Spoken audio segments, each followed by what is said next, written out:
December 25th, 2018. Solemnity of the Nativity of the Lord, Christmas. Mass during the day. A reading from the book of the prophet Isaiah. How beautiful upon the mountains are the feet of him who brings glad tidings, announcing peace, bearing good news, announcing salvation, and saying to Zion, Your God is King. Hark, your sentinels raise a cry. Together they shout for joy, for they see directly before their eyes the Lord restoring Zion. Break out together in song, O ruins of Jerusalem. For the Lord comforts his people. He redeems Jerusalem. The Lord has bared his holy arm in the sight of all the nations. All the ends of the earth will behold the salvation of our God. The word of the Lord.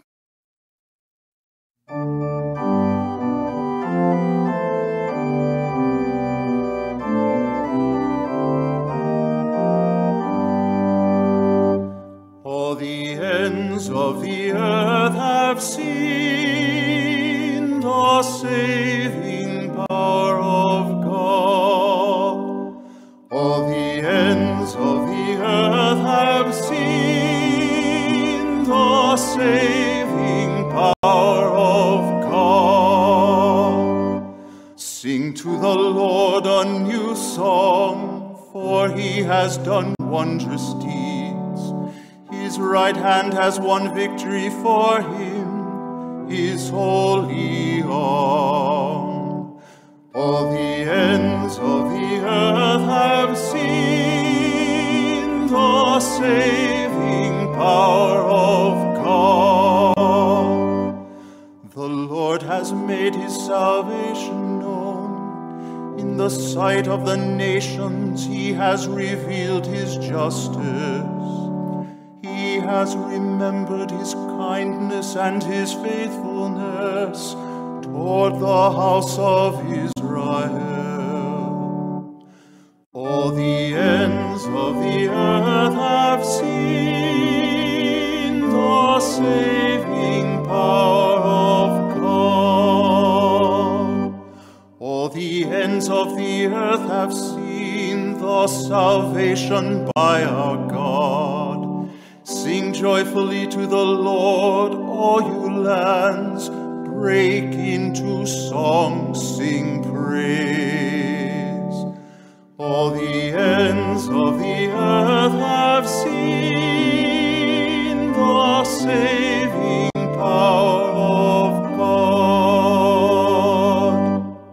Sing praise to the Lord with a harp and melodious song, with trumpets and the sound of the horn. Sing joyfully before the King, the Lord.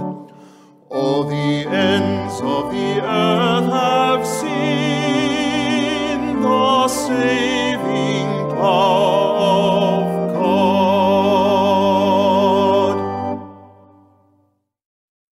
A reading from the letter to the Hebrews. Brothers and sisters, in times past, God spoke in partial and various ways to our ancestors through the prophets. In these last days, he has spoken to us through the Son, whom he made heir of all things, and through whom he created the universe, who is the refulgence of his glory, the very imprint of his being, and who sustains all things by his mighty word. When he had accomplished purification from sins, he took his seat at the right hand of the Majesty on high, as far superior to the angels, as the name he has inherited is more excellent than theirs. For to which of the angels did God ever say, You are my son, this day I have begotten you? Or again, I will be a father to him, and he shall be a son to me. And again, when he leads the firstborn into the world, he says, Let all the angels of God worship him. The word of the Lord.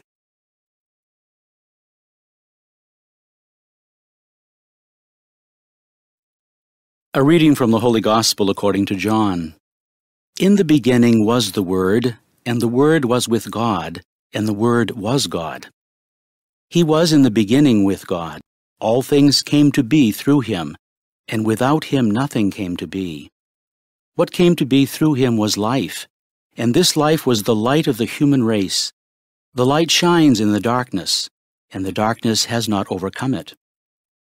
A man named John was sent from God. He came for testimony, to testify to the light, so that all might believe through him. He was not the light, but came to testify to the light. The true light, which enlightens everyone, was coming into the world. He was in the world, and the world came to be through him, but the world did not know him. He came to what was his own, but his own people did not accept him.